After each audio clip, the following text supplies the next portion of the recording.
Es un verdadero gusto estar en contacto a través de este espacio nuevamente para estar en contacto. Yo soy Víctor Rodríguez y hoy vamos a estar hablando sobre el Esequibo, este diferendo que ha venido enfrentando a Venezuela y a la República Cooperativa de Guyana, no de hoy, no de ayer, no del año pasado, sino hace muchos años, décadas, podríamos decir, que viene enfrentando a estas dos naciones y ha venido cobrando relevancia en los últimos tiempos, en los últimos meses, con relación a las acciones que tanto de un lado o de otro se han venido manejando. También está presente la Corte Internacional de Justicia, donde se está dirimiendo este asunto a nivel de la jurisprudencia internacional, pero también hay movimientos internos. Ahí, como sabemos, exactamente hace una semana se realizó un referéndum consultivo que según las autoridades de Miraflores es vinculante y hay unos elementos sumamente preocupantes en lo que tiene que ver con a la política interna de Venezuela, a la mirada jurídica del tema y a lo que está impactando en la región. Para conocer más y entender mejor de qué se trata esta problemática y cuál es el impacto que pueda tener a la interna de Venezuela, a la interna del desarrollo del proceso judicial que se está, o jurídico que se está desarrollando y a la interna de la región de América Latina, es que estamos saludando y le damos la bienvenida a el jurista, el académico, el ex el ministro de Relaciones Exteriores de Venezuela, ex gobernador también de Caracas, y a el jurista que estamos invitando en la jornada de hoy, a Drúbal Aguiar, que le damos los muy buenos días. ¿Cómo está? Buenos días, estimado amigo Víctor. Placer saludarte y muy agradecido por tu invitación. Por favor, el gusto es todo nuestro porque teníamos mucho interés en contactarle, en poder avanzar sobre este aspecto. Le proponemos 3 líneas de acción para que nuestros usuarios se ubiquen dónde vamos a transitar en los próximos minutos. Tiene que ver con cuál es el impacto jurídico y político a la interna de Venezuela de este diferendo del Esequibo. ¿Cuál es el impacto político y jurídico del diferendo entre la República Cooperativa de Guyana y Venezuela, la República Bolivariana de Venezuela, con los movimientos que se han venido realizando en las últimas semanas, tanto desde el punto de vista del gobierno de Guyana como también desde el gobierno de Venezuela? Y obviamente el impacto que está teniendo en la región. Hemos visto como diferentes líderes se han venido manifestando, cómo diferentes acciones se han venido produciendo y cómo ha venido impactando en la opinión pública internacional este tema. Para comenzar, señora Aguiar, nos gustaría conocer su opinión para empezar desde el asunto interno de lo jurídico y lo político interno de Venezuela. ¿Qué considera usted que se logró y qué considera usted que se activó con el desarrollo de este referéndum consultivo del pasado 3 de diciembre, tanto desde lo político como desde lo jurídico, en este tan complejo tema de la disputa de la Guayana Esequiba, Aguiar? Mira, lo primero que le debería decir es lo siguiente. Es importante que en el manejo de este tema tratemos de ver el bosque y no golpearnos con los árboles, como lo diría Ortega y Gasset. Entre otras cosas, porque es un tema muy sensible, es un tema que tiene que ver básicamente con la soberanía nacional venezolana, con sus desencuentros históricos que han afectado directamente al país y también hace relación directa con intereses geopolíticos que se conjugan en la actual circunstancia alrededor de un interés fundamental, el desarrollo petrolero de la República Cooperativa de Guyana, que tiene lugar justamente en las aguas territoriales de un Esequibo que se encuentra en reclamación y en proceso de decisión por parte de la Corte Internacional de Justicia. Hay que evitar también, en este caso lo digo directamente, las fake news, las manipulaciones que lo que hacen es introducir un manejo de mala fe frente a una cuestión que reclama, como se dice en el buen derecho internacional, interpretaciones y elaboraciones que estén guiadas por el principio de la imparcialidad y de la buena fe. Lo primero que debo decir es lo siguiente. La consulta popular que se ha hecho en Venezuela le fue anunciada por Venezuela a la Corte Internacional de Justicia en el año de 2021. Eso quedó allí y no fue movilizado por el gobierno de Nicolás Maduro hasta el momento en que aparecen las elecciones primarias, en donde la señora María Corina Machado, de una manera abrumadora e inesperada, obtiene el 92% de la votación del país para que ella lidere la resistencia frente a la dictadura y sea una eventual candidata presidencial en las elecciones, caso de haberla en el año de 2024. Frente a esto, ciertamente se movilizó inmediatamente la dictadura y pone sobre la mesa un tema muy sensible, creyendo que esto le bastará para tratar de volver a recomponer el deterioro de opinión pública en que se encuentra. Usar un argumento de naturaleza soberana que cree que podía movilizar la empatía de carácter nacional frente a un tema que no debería dividir a los venezolanos. Lo cierto es que se realiza ese referéndum y ese referéndum terminó siendo un fracaso. Todos los medios de comunicación internacionales que pudieron estar presentes y que dejaron registradas las mesas de votación que se desplegaron a lo largo y ancho de la geografía venezolana, probaron, demostraron que no había gente allí presente, muy pocos votantes. No obstante esto, el Consejo Nacional Electoral afirma que obtuvo una votación de 10 millones de votos. Y cuando uno les pregunta de dónde salen 10 millones de votos de la nada, dice, bueno, no, es que votaron 2 millones de personas, pero como las preguntas del referéndum eran 5, hay que multiplicar 2 por 5, con lo cual da 10 millones de votos. Bueno, en ese nos encontramos. Lo cierto es que el fracaso del referéndum ha sido de tal magnitud que el fiscal general de la República ha ordenado de manera inmediata, por instrucciones de Nicolás Maduro, perseguir a quienes acompañan en la directiva de su campaña a María Corina Machado, bajo el argumento de que ellos estaban conspirando contra ese referéndum. Si el referéndum fue exitoso, como dice el gobierno, ¿por qué se persigue a la oposición señalándola de que conspiró contra el mismo? Lo cierto es que si no fue exitoso, ciertamente el gobierno está en un disparadero. Ahora, lo que debo decir es lo siguiente: el artículo 71 de la Constitución, en el que se fundamenta ese referéndum, es un referéndum consultivo popular sin carácter vinculante. Es simplemente una consulta que hace el Estado frente al país ante materias de interés nacional, pero no le corresponde a ninguno de los poderes públicos sentirse atado por lo que allí fue decidido. Esa creo que es la primera aclaratoria para poner esto en su debido contexto.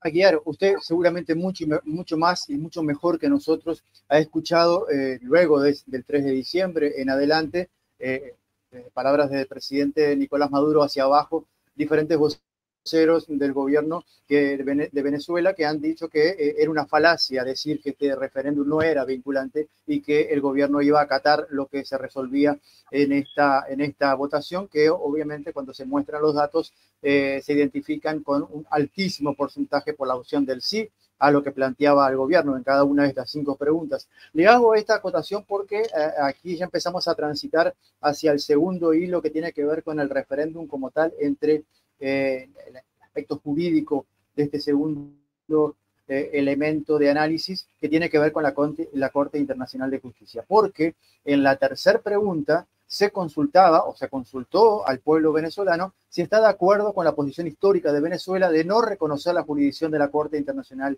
de Justicia en este caso, donde Venezuela concurrió hace muy poquitas semanas a través de figuras de primer orden de su gobierno y ahora dice que no reconoce la Corte y que no va a seguir por ese proceso. Por tanto, si el proceso de referéndum consultivo fuera, como efectivamente Miraflores lo afirma que es vinculante, Venezuela estaría obligado a no asistir a la Corte Internacional de Justicia.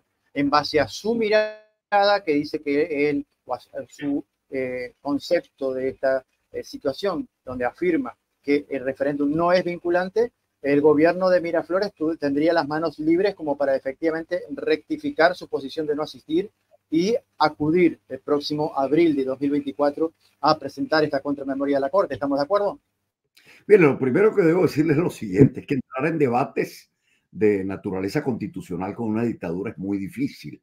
Entre otras cosas, ahí está un libro mío publicado en el año 12 sobre la historia inconstitucional de Venezuela y en donde se enuncian y enumeran casi los 198 golpes que se le dio a la Constitución del 99 por parte del gobierno de Hugo Chávez Frías, del cual era su canciller justamente el señor Nicolás Maduro.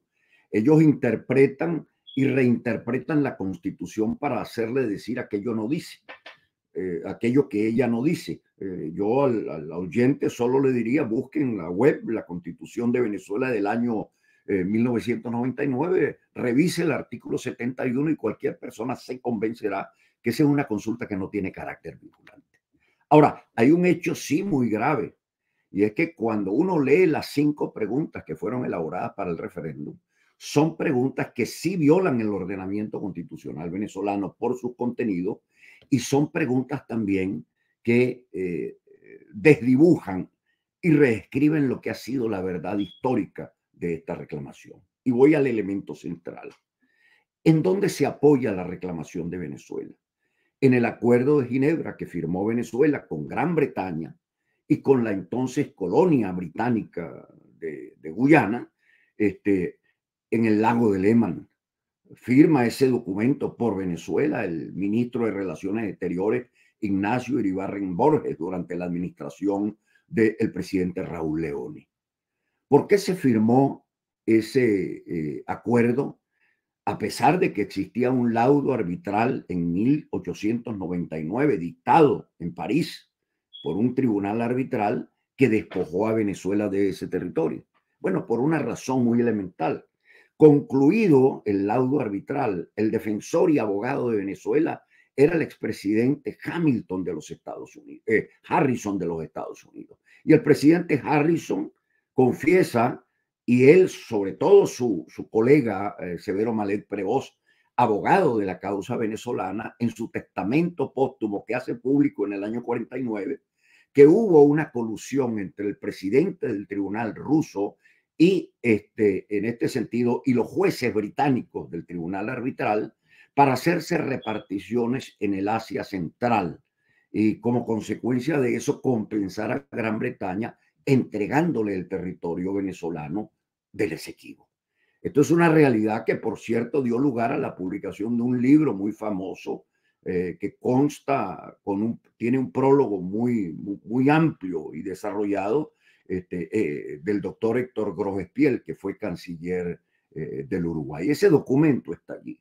A Gran Bretaña no le quedó más remedio que en el año 66 que aceptar que tenía que haber un debate justamente sobre el laudo arbitral de 1899. Ahora, ¿qué dice ese laudo arbitral?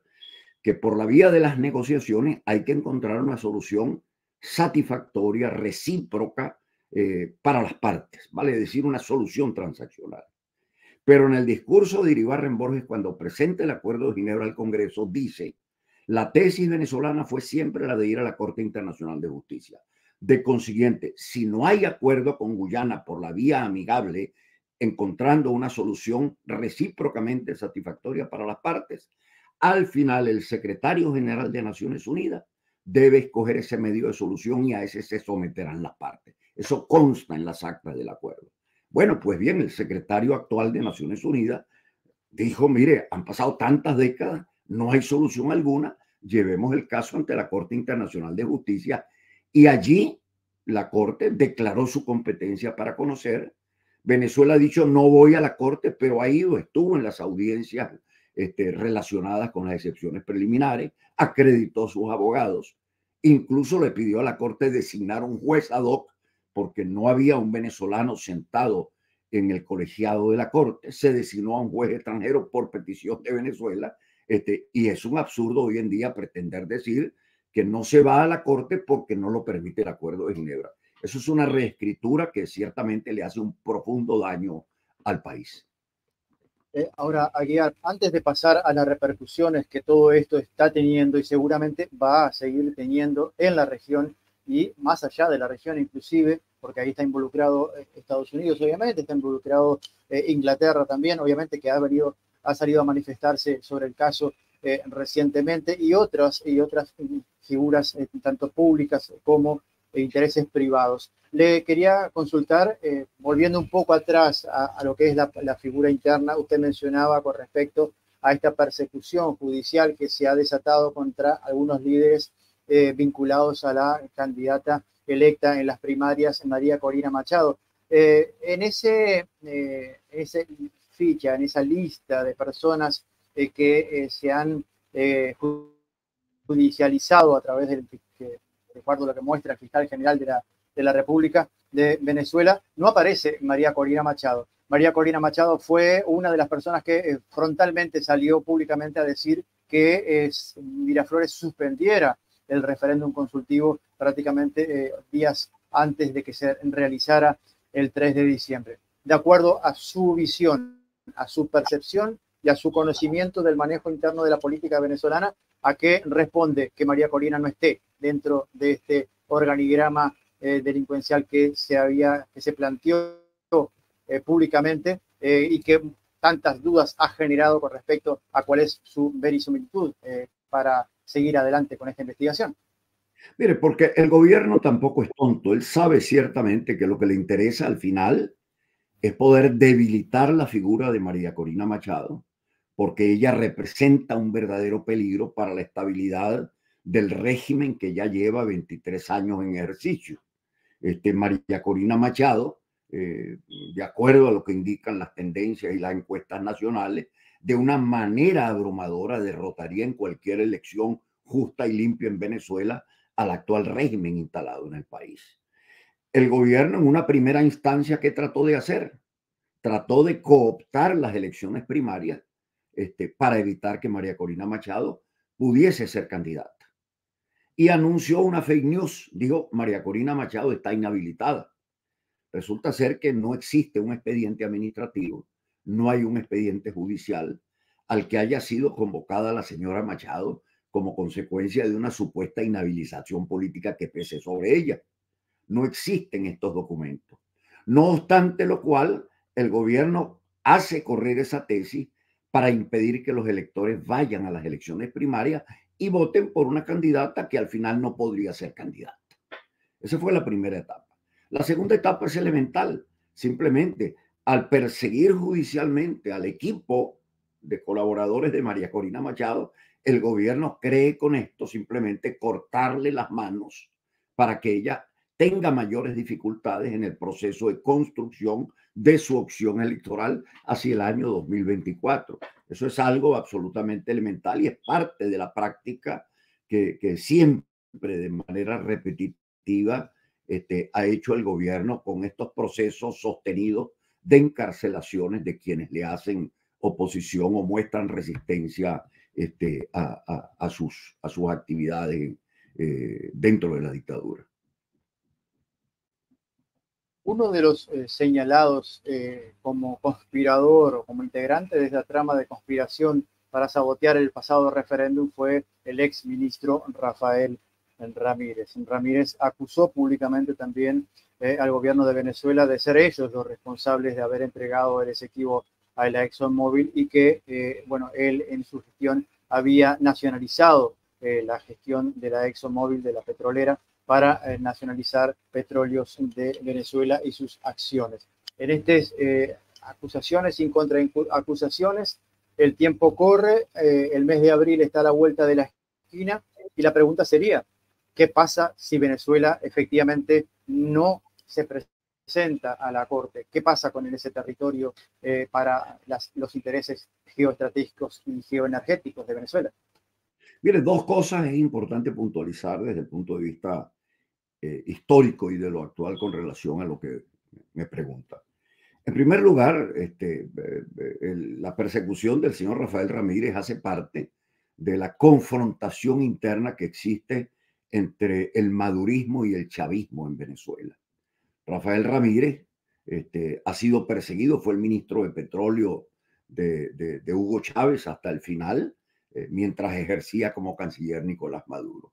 Se separaron en el camino y ocurren estas persecuciones como la que hizo Fidel Castro contra el general Ochoa, socios, por cierto, en el negocio del narcotráfico, cuando Estados Unidos le reclama a Castro sus vínculos justamente con este fenómeno criminal, y terminó asesinando a su propio compañero.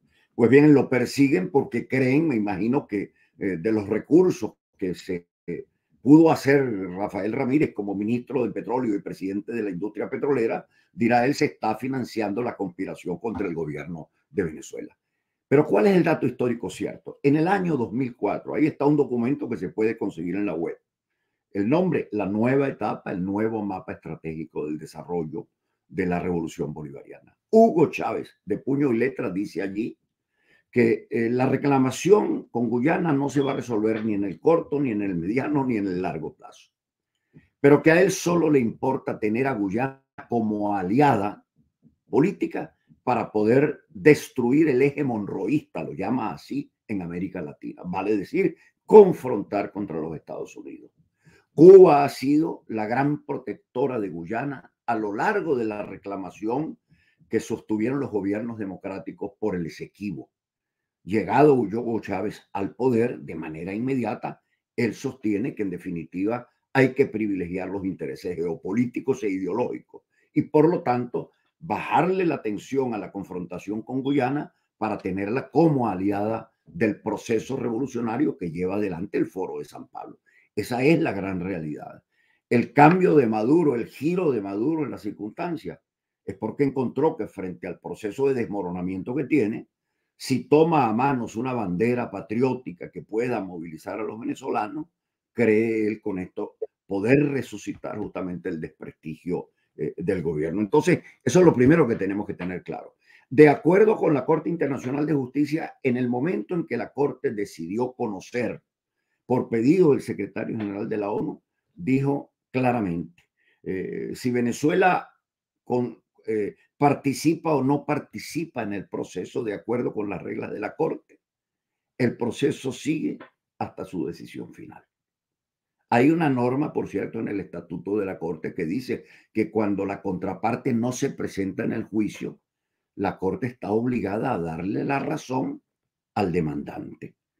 Venezuela dejará de acudir a la Corte corriendo el riesgo de que surja una decisión adversa a pesar de tener los títulos históricos en su mano. Y aquí debo hacer una aclaratoria porque es otro tema que creo que debemos revisar, el tema geopolítico. El señor secretario de Estado de los Estados Unidos, Anthony Blinken, dice que hay que respetar la soberanía territorial de Guyana fijada por el laudo de 1899.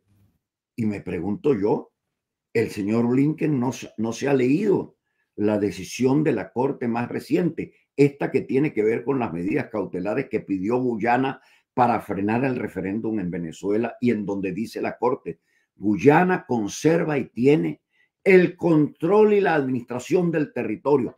No habla de la soberanía guyanesa sobre el Esequibo. ¿Por qué? Porque eso es justamente el fondo que se está debatiendo en la Corte Internacional de Justicia de La Haya. Entonces es inexplicable esta confusión de términos deliberada, hecha de mala fe, para tratar de meter en una misma olla lo que no puede confundirse. Una cosa es el hacer y deshacer de la dictadura de Nicolás Maduro alrededor de esta temática. Otra cosa son los derechos territoriales y soberanos que está debatiendo Venezuela en la Corte Internacional de Justicia con la República Cooperativa de Guyana. Y ahí entramos a otro elemento neurálgico que ha venido movilizando las aguas luego de conocidos los resultados del referéndum del pasado 3 de diciembre, que tiene que ver directamente, usted me corregirá si me equivoco, con la pregunta número 5, donde se le consultó al pueblo venezolano si estaba de acuerdo con la creación del Estado de Guayana Esequiba y obviamente comenzar una serie de acciones desde los poderes públicos venezolanos para tomar posesión de ese territorio. Eso entra o colinda con lo que usted acaba de señalar con respecto a la gestión o la administración que está en manos de la República Cooperativa de Guyana con respecto a este territorio. Se han venido procesando movimientos, resoluciones, se han impreso nuevos mapas, si en el rayado del territorio en Esequibo, por ejemplo, o en disputa, perdón, por ejemplo, se han nombrado autoridades que deberían estar incursionando en este territorio, actuando desde el Estado Bolívar inicialmente, entre otras acciones. Esto ha encendido ciertas alarmas, se han movilizado tropas desde Brasil hacia el estado fronterizo de Roraima, se han activado llamados por parte del propio presidente de la República Cooperativa de Guyana, Ifrán Ali, con respecto, mencionando inclusive al Comando Sur, que tengo entendido que va a realizar acciones de protección y de sobrevuelo en el territorio. ¿Qué podemos esperar que de esta confrontación que está pasando más allá de lo jurídico y de lo ideológico para posicionar o poner en jaque la estabilidad que vive el continente en estas últimas décadas, Aguiar? Estos son fuegos artificiales que no pasan de un ejercicio retórico en el orden interno venezolano. Y eso lo sabe Brasil y lo sabe Estados Unidos. Y uno se pregunta, ¿por qué razón entonces Estados Unidos anuncia que va el Comando Sur a proteger a Guyana? ¿Por qué Brasil mueve sus tropas hacia la frontera? ¿Por qué se habla de guerra por parte de Guyana? Yo tengo la impresión, no tengo lógicamente prueba alguna, de que la tesis de la probable o posible invasión de Venezuela al territorio de la Guayana Esequiba es esgrimida y provocada por el mismo gobierno de Guyana, para justamente hacerse el Estado víctima frente a un proceso, repito, en donde hay dos partes en igualdad de condiciones que están debatiendo un asunto estrictamente jurídico, si es nulo o no el laudo arbitral de 1899. Sabe bien Guyana, como lo sabe Estados Unidos y lo sabe Brasil, que la dictadura no ha podido en Venezuela siquiera controlar el territorio indiscutido del país, que está fracturado, parte de él en manos de la guerrilla colombiana, de la FARC y del ELN, el sur de Venezuela controlado por iraníes y por cubanos que explotan de una manera salvaje las minas venezolanas para llevarse los dineros, lo que se llama el oro de sangre al exterior. Hay sectores del país en donde no hay control policial ni militar, sino control de mafias y de delincuencia desde el momento en que Venezuela decidió casarse con la empresa del narcotráfico colombiano. Entonces, hay un segundo hecho central. Han desmoronado la institucionalidad dentro de las Fuerzas Armadas venezolanas. Los suboficiales fueron homologados a oficiales por el propio presidente Chávez a raíz del golpe del 11 de abril del año 2002 que le dio la Fuerza Armada a su gobierno. Fue parcelada totalmente la Fuerza Armada. Sin liderazgo no está equipada esa Fuerza Armada por la misma crisis financiera. Entonces, aquí viene el tema central. ¿Por qué se mueve Estados Unidos? Porque es que resulta que en la zona marítima colindante con el territorio en reclamación están las empresas petroleras norteamericanas, están las empresas petroleras chinas, están las empresas petroleras francesas, están las empresas petroleras de Arabia Saudita, para solo mencionar algunas. Y en definitiva eso es lo que le interesa, en este caso, al mundo, al planeta. Y lógicamente la posibilidad, dirán ellos, que un país que se ha disuelto vaya a reconquistar un territorio de esta naturaleza constituye un peligro. ¿Por qué Brasil intercede o se mete en esta deriva? Porque es que Brasil desde 1980, y lo digo aquí sí con propiedad, en aquel momento, al año 79-80, yo ejercí como director general de Cooperación Internacional de Venezuela y como embajador y asumí el cargo de vicecanciller. Y teníamos el problema de que Brasil aspiraba geopolíticamente a encontrar una salida hacia el norte a través de Guyana. Y se empeñaba en la construcción de la presa del Alto Mazaruni, en la zona en reclamación. Y esperaba que esa presa se le entregase a la empresa brasilera Camargo Correia. Todas estas cosas tienen que ver básicamente con el negocio petrolero. Y allí obviamente se crean todas estas tesis absolutamente absurdas. Hubo una declaración que vi de algún general o funcionario venezolano que dijo que bueno, que no, que ellos estaban cedulando y gobernando a la Guayana Esequiba desde el Estado Bolívar de Venezuela. Bueno, en el mundo de la virtualidad y de la globalización digital, en donde se rompe el sentido de la geografía y se rompe el sentido del tiempo, porque el mundo digital es virtualidad y no realidad espacial, y es instantaneidad y no es tiempo. Bueno, estos ejercicios caben. O sea, es como que yo mañana declare que en un documento que elabore que la República del Uruguay hace parte del territorio venezolano, y entonces celebro yo con unos amigos haber elaborado un documento en donde se dice una insensatez de esta naturaleza.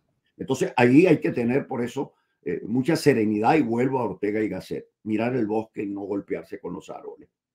¿Por qué? Porque lo estamos viendo con la experiencia del conflicto entre Israel luego de los atentados terroristas de Hamas. Lo hemos visto en la confrontación inaceptable de Rusia contra Ucrania.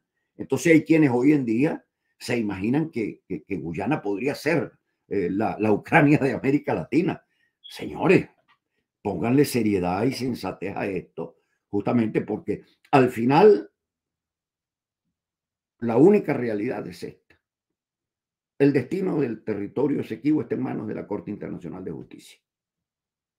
El Acuerdo de Ginebra previó esa posibilidad una vez que se agotaran las negociaciones, que se hicieron desde 1966 hasta finales del siglo sin destino de ninguna naturaleza. La tesis de la Corte Internacional de Justicia es una tesis venezolana, falsea las preguntas del referéndum, escrito hoy por ignorancia, por desconocimiento de la historia, por no haberse leído los papeles oficiales, el que estén diciendo que el Acuerdo de Ginebra no permite ir a la Corte Internacional de Justicia. ¿Quién ha dicho eso? Lean los documentos oficiales.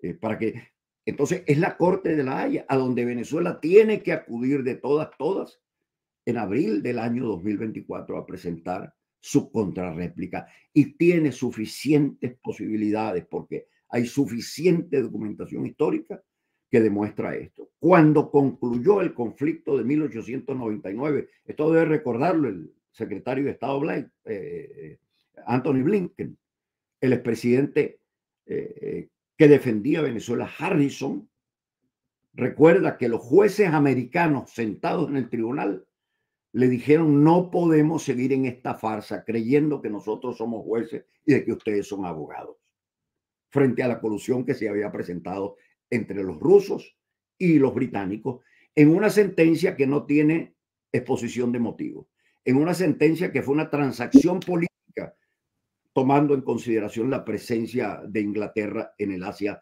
Central, en una sentencia que no respetó el acuerdo de Washington sobre el cual debía guiarse este laudo arbitral al momento de su dictado por los jueces en París. Eso está documentado desde el punto de vista histórico. Esperemos a ver qué va a decir la Corte Internacional de Justicia. Y lo que hay que decirle a Venezuela y a Guyana y al resto de países que tienen intereses allí: señores, respeten el derecho internacional, respeten la competencia de la Corte, esperemos todos a que ella decida, y lo que ella decida en buena ley será lo que tendrá que acatar la comunidad internacional.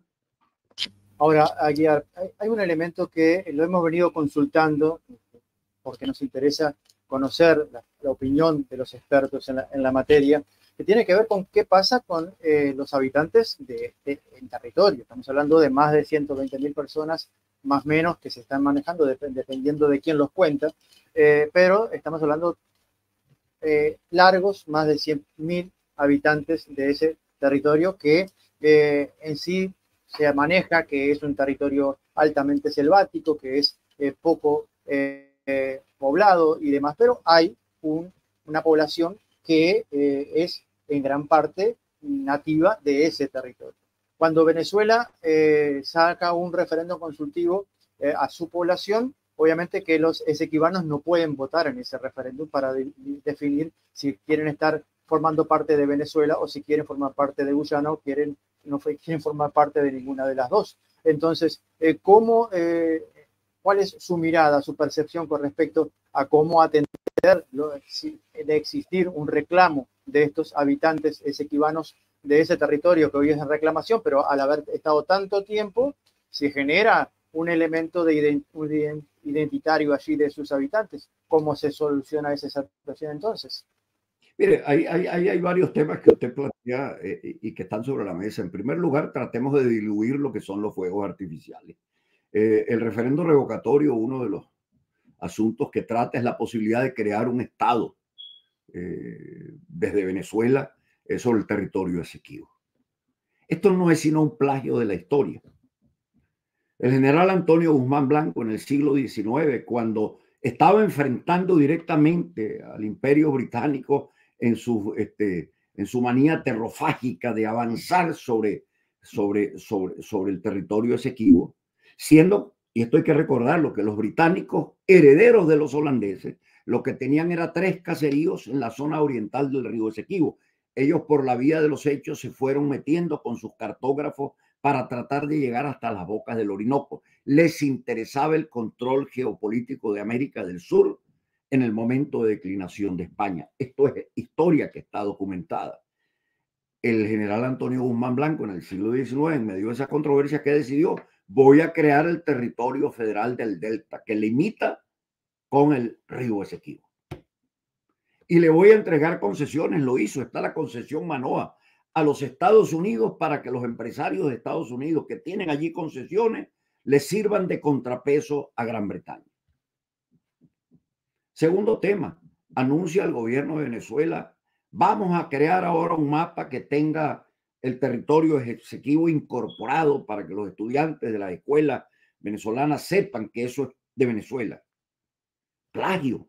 En 1965, un año antes de firmarse el Acuerdo de Ginebra, cuando Venezuela está negociando con Gran Bretaña la firma de este acuerdo que permitiría, como lo ha permitido, el debate sobre el laudo arbitral, la Cámara de Diputados, presidida por Alirio Ugarte Pelayo, presidía la Comisión de Política Interior, quien luego sería presidente de Venezuela, Carlos Andrés Pérez, adoptaron un acuerdo para que se incorporase al mapa de venezolano la zona del Esequibo. Y sobre ese mapa estudiaron todas las generaciones de Venezuela hasta el día de hoy. Entonces están creando un nuevo mapa, es distinto. No, es el mismo mapa de 1965. Pero eso no cambia, repito, la realidad. La realidad que tenemos al frente es que está pendiente un proceso judicial serio previsto en el Acuerdo de Ginebra que tienen que atender Guyana y que tiene que atender Venezuela. Tan sencillo como eso. Adrúbal Aguiar, las 2 últimas preguntas por ahora. Sabemos que hay muchos temas, muchas aristas que involucran a este tema, pero nos gustaría hacerle por lo menos 2 preguntas antes de finalizar. Una tiene que ver con esto de lo que usted mencionaba, de los fuegos artificiales. Diferentes comentaristas, analistas que han venido mirando este tema desde fuera de Venezuela, fundamentalmente desde el sur de América Latina, no pueden dejar de señalar un elemento que se ha venido a llamar la malvinización del Esequibo. O sea, en un contexto donde un gobierno dictatorial carecía de credibilidad, estaba sumergido en una honda crisis económica y política, y donde encontró un tema nacional que pudiera aglutinar a el Estado-nación o a sus nacionales, inclusive para que fueran a pelear en nombre del gobierno de facto del momento. ¿Qué grado de similitud y qué grado de distancia hay entre las Malvinas de Galtieri y el Esequibo de Maduro? No, yo creo que es una distancia muy larga y yo no creo que el gobierno de Venezuela, el gobierno del señor Maduro Moro, esté realmente allí integrado por tontos. Ellos conocen el desenlace de las Malvinas. El desenlace de las Malvinas fue el principio del final de la dictadura en Argentina. Y los resultados desde el punto de vista práctico fueron totalmente nugatorios. ¿Por qué? Porque la comunidad internacional simplemente ante un hecho que fracturaba el sostenimiento de la paz y la seguridad internacionales, se puso del lado de Gran Bretaña. Hoy en día me pregunto, Venezuela tiene la institucionalidad, y hablemos en términos claros, la institucionalidad y la fuerza cohesiva del mundo militar, como lo tuvo el Chile y la Argentina de los años 70 en América Latina. Ha cambiado también el escenario de los ejercicios bélicos y sus teatros de operaciones. Ya no son aquellos del siglo XX. O sea, hoy en día tenemos esto que conocemos como las guerras híbridas, que por cierto las inventó Hugo Chávez Frías en ese documento que yo mencionaba, la nueva etapa, el nuevo mapa estratégico de la revolución bolivariana. O sea, se habla de guerra híbrida por las tesis del Pentágono en fecha reciente y a propósito también de las acciones de Rusia sobre Ucrania.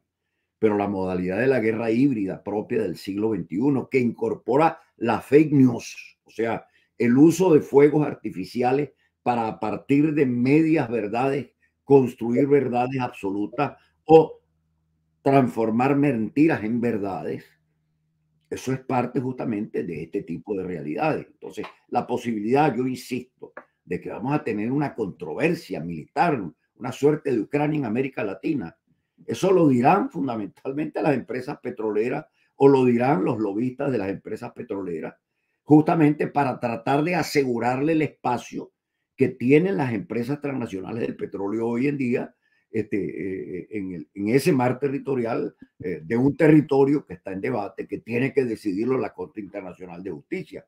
Y obviamente ellos verán con gran preocupación el que esto pueda afectar a sus propios negocios. Y por eso vemos que se están organizando foros en distintas partes del planeta, incluso en Dubái, para hablar del futuro de la Guayana Esequiba.